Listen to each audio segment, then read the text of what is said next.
नमस्कार बच्चों। आज हम जिस कविता को पढ़ेंगे उसका नाम है कन्यादान और इस कविता के कवि हैं ऋतुराज। कन्यादान एक रस्म होती है बेटा। जब लड़की का विवाह संपन्न किया जाता है तो विवाह से उपरांत, विवाह से पहले कन्यादान की एक रस्म को, एक रिवाज को संपन्न किया जाता है, जिसमें जो लड़की के माता और पिता होते हैं वो लड़की का हाथ लड़के के हाथ में देते हैं। अब जब कन्यादान की जब ये रस्म को संपन्न किया जाता है तो उस समय जब माँ अपनी बेटी का कन्यादान करती है तो उसके उस हृदय की पीड़ा को, उसकी वेदना को, उसके दुख को कवि ने अपनी कविता का शीर्षक बनाया है। अब देखते हैं इस कविता का प्रतिपाद्य थोड़ा। कन्यादान कविता में माँ बेटी को स्त्री के परंपरागत आदर्श रूप से हटकर सीख दे रही है। अर्थात हमारे समाज में अक्सर बेटियों को एक सीख दी जाती है कि अब आपकी शादी हो गई है, अब आपका ससुराल जो है वही आपका सब कुछ है, वहाँ पर सबकी सेवा करनी है, यहाँ से आपकी डोली उठेगी और वहाँ से आपकी अर्थी ही उठेगी, ऐसे इस तरह से। लेकिन यहाँ पर जो माँ है वो इस तरह की सीख नहीं दे रही। इस सीख से अलग कुछ और उसको सिखाने की कोशिश कर रही है, कुछ और उसको नसीहत दे रही है। कवि का मानना है कि समाज व्यवस्था द्वारा स्त्रियों के लिए आचरण संबंधी जो प्रतिमान गढ़ लिए गए हैं वे आदर्श के मुलम्मे में बंधन होते हैं। अर्थात जो हमारी समाज व्यवस्था है, जो हमारा तथाकथित जो समाज है वो स्त्रियों के लिए उसको कोमल मानता है, उसके लिए ऐसे नियम और कानून बना दिए हैं जो उसको एक चार दीवार के बंधन में बांध के रख देते हैं। उसको अपनी आज़ादी के साथ सोचने की जो है परमिशन दी ही नहीं गई। ठीक है, तो कोमलता के गौरव में कमज़ोरी का उपहास छिपा रहता है। वहाँ पर उसको कोमल कह के, सरल कह के कहीं ना कहीं कमज़ोर बनाया जाता है और उसकी कमज़ोरी का फिर लाभ उठाया जाता है। लड़की जैसा ना दिखाई देने में इसी आदर्शीकरण का प्रतिकार है। तो यहाँ पर जब माँ अपनी बेटी को कहती है कि बेटा लड़की बनना पर लड़की जैसी दिखाई मत देना, इसी आदर्शीकरण के प्रतिकार के रूप में ये लाइन लिखी गई है, इसके अगेंस्ट ये लाइन लिखी गई है कि जैसे लड़कियों को हम सरल मानते हैं, उनको कोमल मानते हैं, उनको कमज़ोर मानते हैं, कि तुझे अपनी कमज़ोरी को सबके सामने प्रस्तुत नहीं करना, उसको दिखाना नहीं है। तो बेटी माँ के सबसे निकट और उसके सुख और दुख की साथी होती है। इसी कारण माँ उसे अंतिम पूंजी कहती है।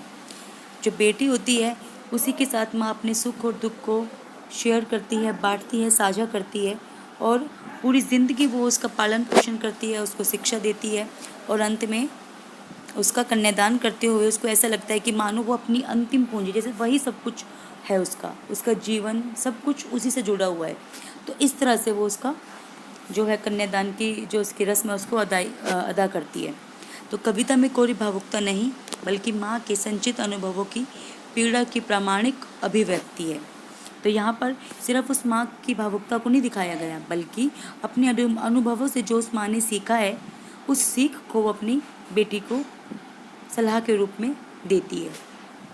इस छोटी सी कविता में स्त्री जीवन के प्रति ऋतुराज जी की गहरी संवेदनशीलता भी व्यक्त हुई है। कविता बहुत छोटी है लेकिन इसका जो भावार्थ है वो बहुत अधिक गहरा है। यहाँ पर ऋतुराज जी ने जो स्त्री की विडंबना है, शादी के बाद जो उसकी स्थिति है समाज में, समाज में जो उसकी एक दयनीय स्थिति है, असहाय स्थिति है, उसी को यहाँ पर उन्होंने सशक्त शब्दों में बताया है। तो देखते हैं कविता। कितना प्रामाणिक था उसका दुख लड़की को दान में देते वक्त, जैसे वही उसकी अंतिम पूंजी हो। तो यहाँ पर माँ के दुख, उसकी वेदना की तरफ इशारा करते हुए कवि कहते हैं कि जब माँ अपनी बेटी का कन्यादान कर रही है तो उसका दुख कितना प्रामाणिक था, उसमें कोई मिलावट नहीं थी।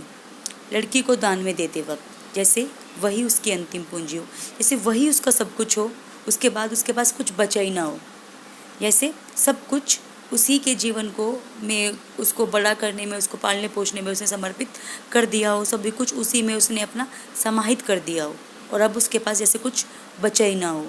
तो इस तरह से जब कन्यादान करती है तो उसका दुख उतना ही अधिक गहरा, उतना ही अधिक सघन था। तो इसीलिए यहाँ पर कवि ने लिखा है कि जैसे वह उसकी अंतिम पूंजी हो, जैसे उसके पास अब कुछ और खोने के लिए हो ही नहीं। तो इस तरह से यहाँ पर माँ के दुख को, उसकी वेदना को दर्शाया गया है। आगे क्या कहते हैं कवि? लड़की अभी सयानी नहीं थी, अभी इतनी भोली सरल थी।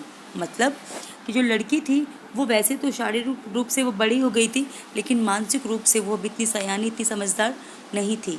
बहुत ही भोली, बहुत ही सरल थी, बिल्कुल इनोसेंट, जिसको अभी समाज का, दीन दुनिया का कुछ भी पता ही नहीं कि उसे सुख का आभास तो होता था, अर्थात उसे सुख का तो पता था कि सुख क्या होता है, क्योंकि अपने मायके में, अपने माता पिता के साए में उसने सिर्फ और सिर्फ सुख देखा था, लेकिन दुख बाँचना नहीं आता था।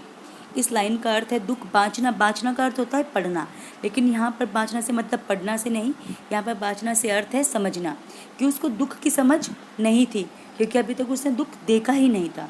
अभी तक उसके माँ और बाप ने, उसके माता और पिता ने उसको दुखों से दूर ही रखा था, तो दुख को तो वो समझती ही नहीं थी। पाठी खाती वह धुंधले प्रकाश की, कुछ दुखों और कुछ लयबद्ध पंक्तियों की। अर्थात धुंधले प्रकाश से मतलब क्या होता है? धुंधला प्रकाश जहाँ पर हमें सब कुछ स्पष्ट नज़र नहीं आता, तो यहाँ पर धुंधले प्रकाश से मतलब है अज्ञानता से। ठीक है, पाठिका थी वह धुंधले प्रकाश की, अर्थात उसको पूरी तरह से सुख और दुख का ज्ञान नहीं था, कहीं अभी वो अज्ञान थी, अभी वो भोली थी। ठीक है, कुछ दुखों और कुछ लयबद्ध पंक्तियों की, मतलब कि वो गैस तो कर सकती थी कि दुख ऐसा होता होगा, दुख इस तरह का होगा, लोगों की बातें उसने सुन तो रखी थी, लेकिन उसके सामने वो सिर्फ इनका अंदाज़ा लगा सकती थी, ये सब चीज़ें उसके सामने क्लियर नहीं थी। उसको अभी शायद दुख का अच्छे से पता ही नहीं था कि दुख एक्चुअल में होता क्या है। अब आगे बेटा जो ये पंक्तियाँ हैं, यहाँ पर जो माँ है वो अपनी बेटी को कुछ सीख देती है, कुछ नसीहत देती है। तो क्या कहती है माँ? माँ ने कहा, पानी में झांककर अपने चेहरे पर मत रीझना। अर्थात कि कभी अपने सौंदर्य पर, अपने चेहरे पर, अपने रूप पर जो घमंड है, जो गर्व है, वो मत करना। क्यों? क्योंकि जो रूप होता है वो अस्थायी होता है, वो परमानेंट नहीं होता है, तो उसके ऊपर किस बात का घमंड करना? आग रोटियां सेकने के लिए है, जलने के लिए नहीं।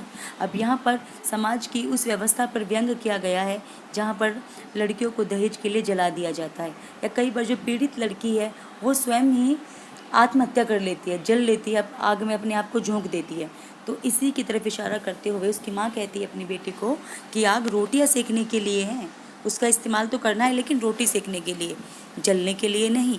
अर्थात अगर आप, तुम्हारे ऊपर कभी कोई विपदा आए, कोई मुसीबत आए, तुम्हारा बहुत अधिक शोषण हो, तो उसके विरुद्ध तुम्हें अपनी आवाज़ को बुलंद करना है, तुम्हें उसके विरुद्ध बोलना है, तुम्हें कोई, अपने आप को तुम्हें नुकसान नहीं पहुंचाना, तुम्हें कोई ऐसा काम नहीं करना जो तुम्हारे लिए सही नहीं। ठीक है, वस्त्र और आभूषण शाब्दिक भ्रमों की तरह बंधन है स्त्री जीवन के। अर्थात वस्त्रों और आभूषणों को कभी भी महत्व मत देना, ये एक भ्रम है स्त्री जीवन के लिए। इनको, ये एक तरह से बंधन है स्त्री के लिए। ठीक है, जैसे जो आभूषण होते हैं बेटा, पुराने समय में क्या होता था, जैसे ये हमारे मंगलसूत्र हैं, हमारी बिंदी आदि हैं, ये सब विवाहित स्त्री को के लिए ही होते थे, ताकि पता चल जाए कि ये स्त्री विवाहित है या नहीं। ऐसी जो पायल होती थी वो क्यों पहनते थे? ताकि आने और, जैसे स्त्री कहीं बाहर जा रही है या बाहर से अंदर आ रही है, तो उसके आने और जाने का पता चल जाए। तो इसलिए उसकी माँ कहती है कि इनके ऊपर ज़्यादा इतराना मत। वस्त्र और आभूषण क्या है? ये भ्रम होते हैं स्त्री जीवन के लिए, एक्चुअल में ये है क्या? ये बंधन है। तो माँ ने कहा लड़की होना, पर लड़की जैसी दिखाई मत देना। ये लाइन इसमें सबसे ज़्यादा महत्वपूर्ण है कि लड़की होना मगर लड़की जैसे दिखाई मत देना। अर्थात जो लड़कियों के गुण होते हैं, कोमलता का, सरलता का, वो अपने अंदर रखना तो सही, पर किसी को दिखाना मत। हमेशा अपनी जो स्ट्रॉन्ग साइड है, अपना जो सशक्तिकरण, जो आप, तुम्हारा वर्चस्व है, उसी को सबके सामने दिखाना। कोई तुम्हारे साथ कुछ गलत करता है, कोई तुम्हारा शोषण करता है, तो उसके खिलाफ अपनी आवाज़ उठाना, लेकिन किसी के सामने कभी दबना मत। आशा करती हूँ बेटा कि तुम्हें ये कविता समझ में आ गई होगी। Thank you.